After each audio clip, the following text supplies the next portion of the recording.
Whether you're locking a sight down on Cypher, hard carrying on Sova, or running it down on Reyna, you can need the best weapons in 6.08 to absolutely dominate the ranked ladder and start your climb all the way up to Immortal and beyond. Now that's why we're going to be going over the Act weapons tier list so that you know all the weapons that you should be using, abusing, or avoiding in 6.08 if you want to climb. Speaking of climbing, SkillCapped takes the highest priority skills to climb ranks fast, such as aiming, and breaks it down into step-by-step courses that is easy for absolutely anyone to understand. You're going to learn the basics such as crosshair placement and how to master your movement, but you're going to go into much more advanced concepts like multi-killing, repositioning, and more. Now these courses are getting 5-star ratings from users like you, and many people are finding the new one-on-one coaching in the SkillCapped Discord even more helpful for advanced players. It's all backed up by our beautiful money back guarantee, so what are you waiting for? Go check it out right now in the description, risk-free, and get that rank you've always been wanting right now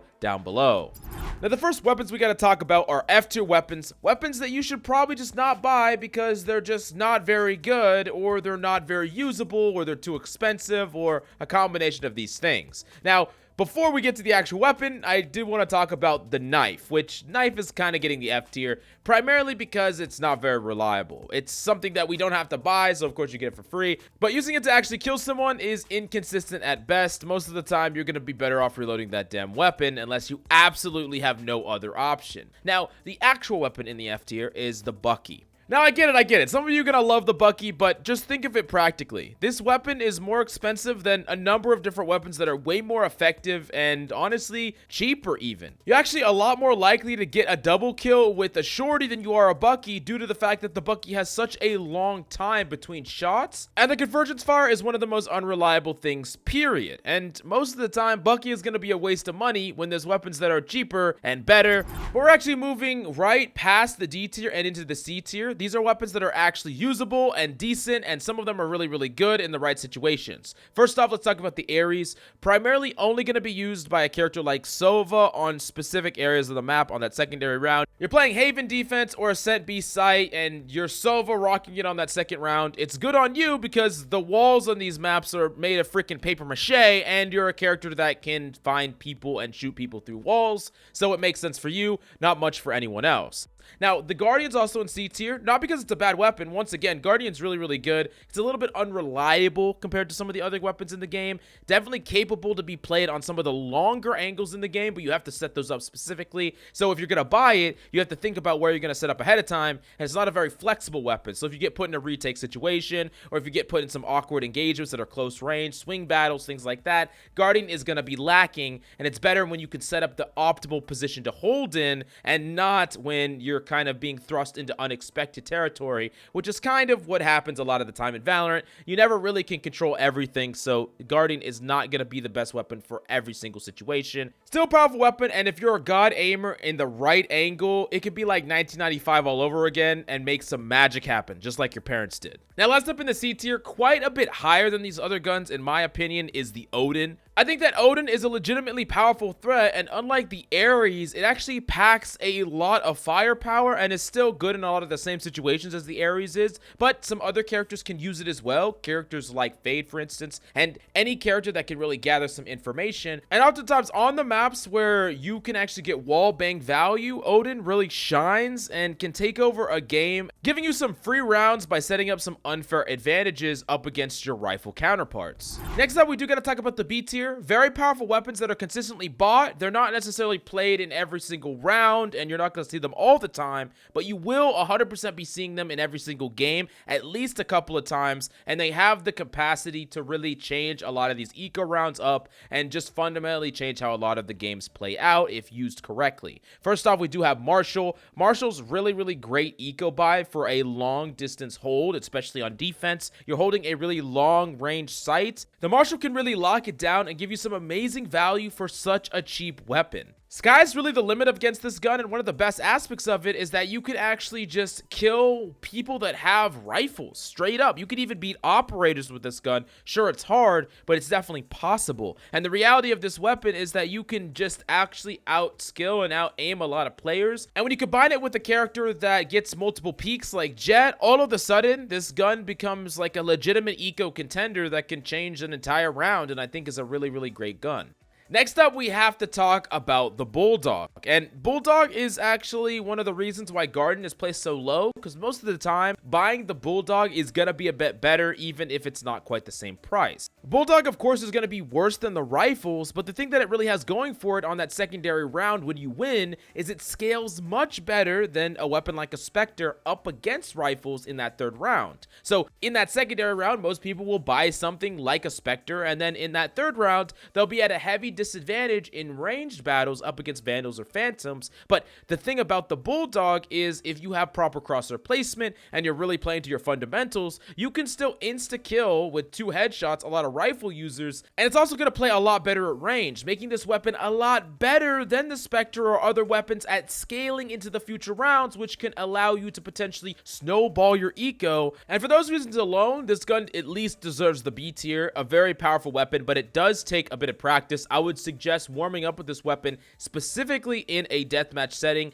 so that you're ready to actually perform with it in game. It's a lot different than a lot of the other weapons to get used to. Next off, we do got to talk about the Shorty, a weapon that we referenced when we talked about the Bucky. Really a great secondary weapon for a lot of reasons. You're playing in and around your smoke. It's really fantastic. So a lot of controllers like Viper, if you're going to play in your Viper pit, having a Shorty could be a legitimate secondary buy. Characters that buy an operator and can play around your smokes like Jet, sometimes that Shorty is an amazing thing to do to deny enemies certain angles and allow you to punish enemies that are pushing too aggressively into you. And then a lot of times on defense with Shorty, you can gamble an angle, and if you gamble an angle or a sight, you can heavily trade up with such a cheap weapon to a fantastic rifle or something like that, and that's amazing. And yes, you're gambling, but even if no one comes to your sight, you're forced into a retake situation with the Shorty, get no value. It was only 200 freaking credits, so you didn't really miss out on all that much for the chance to trade up to an amazing 2900 weapon. Last off in the B tier, we have the Stinger, a weapon that is seeing a lot more play right now in the pro meta. Once you really learn how to control the spray, the Stinger is just a very reliable weapon at trading out a teammate. If any teammate's in a fight,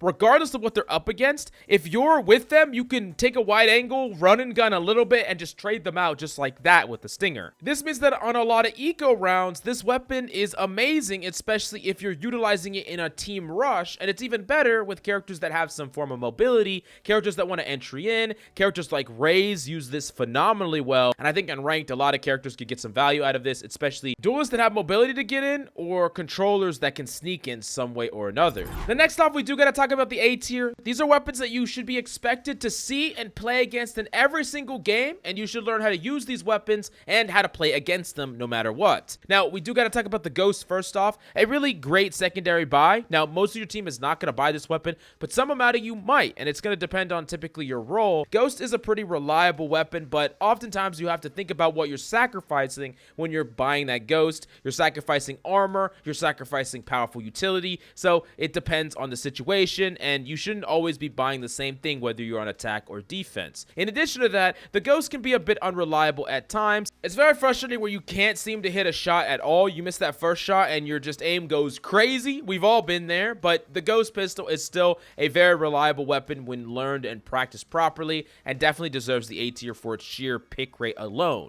Next off, we do got to talk about the Frenzy, one of the other weapons that is played and bought on that pistol round or even an eco round sometimes. The Frenzy is a great weapon for, just like the Stinger, trading out, and I think the Frenzy gets a lot of value, specifically in joint rushes with your team, especially when you're trying to set up close range engagements. If you're running past the enemy as multiple people, even if they have a Ghost, even if they hit a really good shot, you're going to be able to trade them out with the Frenzy 100% of the time, and trading 2 people, 2 lives, 2 for 2, taking map control and getting the objective down on an attack site is actually such a favorable trade for you, and getting trades guaranteed is actually really good. So as long as you don't take any long range engagements, the Frenzy can be amazing. And of course, characters with mobility the same way as the Stinger are going to get extra value with this weapon. Now, I do got to talk about the Judge, because some of you do like to sniff glue, and the Judge is here for you, okay?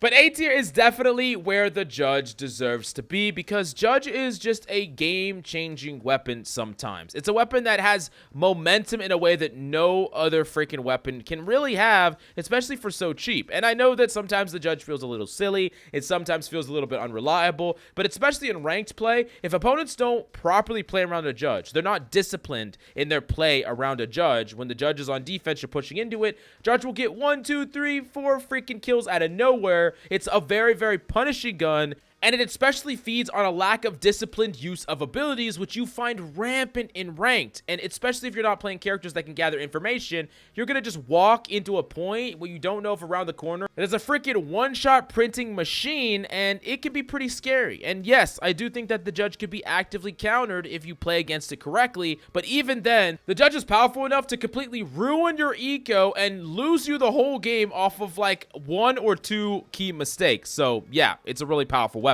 The last time we do got to talk about the Spectre, and if I were to give one word to this, it would be reliable. It's just a reliable gun. It's typically the gun that people buy in that secondary round after they win first pistol round, because when you're up against pistols and people not buying full weaponry, the Spectre's super, super reliable. It's suppressed, it has a large mag, and you're going to be very forgiven with your movement and your, well, lack of aim. Because of this, you're typically going to be able to easily dominate players that buy down. The problem comes when players go up in value and they go to rifles, but the Spectre could still win those matchups by playing to its strengths, playing close engagements, and abusing the run and gun nature of this weapon that is undoubtedly valuable. Now, last but certainly not least, we have the S tier, the best weapons in the game that decide rounds, are the most important weapons to be good with, and are very, very strong, capable of dominating an entire game. First off, we do got to talk about the Sheriff. Now, the Sheriff is going to be the go-to eco round buy throughout almost every single round, primarily because when you're disciplined with your crosshair placement and you're taking engagements like you would take with a Vandal, the Sheriff can straight up win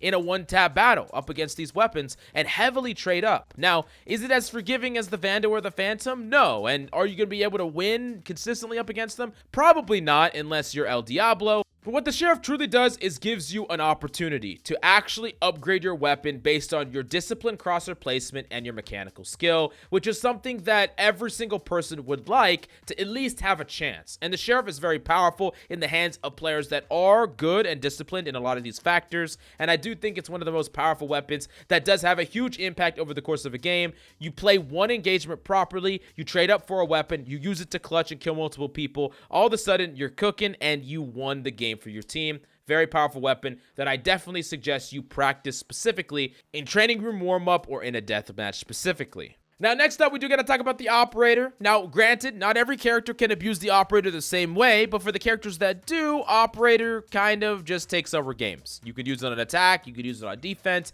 It can really, really kind of heavily swing the advantage in your favor. Of course, more defensive sided, but the Operator's main strength is ability to cheat on the positions of your team by locking down entire lanes. But as a great man once said, with great power comes great responsibility, and the Operator is damn expensive. And if you miss an easy shot on it and die, and the enemy gets a hold of that, not only are you, well, throwing, but now the enemy team is going to use that Operator to destroy your team in the preceding rounds while you're sad and broke. So definitely keep in mind that there is a responsibility to perform on this weapon when you buy it. Don't let that scare you, but it is important for you to understand the economic ramifications of not performing with this weapon. Next up, we do got to talk about the classic pistol. And yeah, I know this is a free weapon, but the classic pistol's freaking nuts. It's insane. It's consistent. It has an alternate fire that's like a shotgun. You can run and gun with it. You can jump and shoot with it. Like, what can this weapon not do? And it's one of the main reasons why weapons like the Ghost and the Frenzy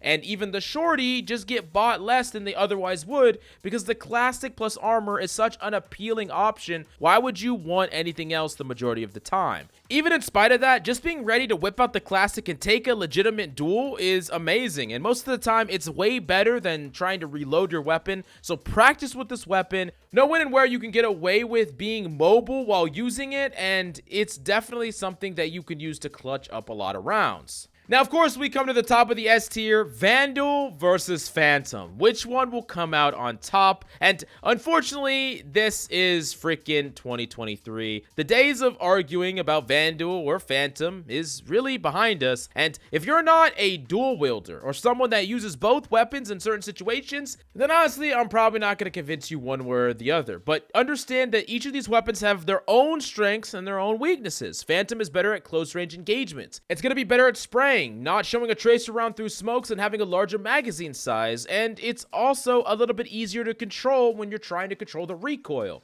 Vandal is going to be better at ranges, more consistent one taps from that far ranges away, More reliable for taps and small bursts, but if you get past those initial bursts, the recoil gets a little crazy. It's not reliable for spamming, and there are weaknesses to this weapon, just like there are weaknesses to the Phantom in relativity to each other. This is yin and yang, the left Twix, right Twix, or the partners in crime. You should be reliable and good at both of these weapons. Maybe you prefer one over the other the majority of the time. You never know when you're gonna pick one up in the middle of a fight, be forced to carry it over to the next round, or use it to clutch up. You should be practicing and good with both these weapons, and of course you're gonna have your preferences, and that's okay. But keep in mind, it's just a preference, and there isn't a perfect or better gun versus the Vandal or the Phantom, so it's really gonna be up to you, or whatever skin is the best for the gun that you have. I mean, come on, let's be honest. But anyways, I hope you learned a lot in this video, but definitely let me know if you agree or disagree with any of the picks down below. Make sure you check out SkillCapped in the description, and thank you so much for coming by. We'll see you next time.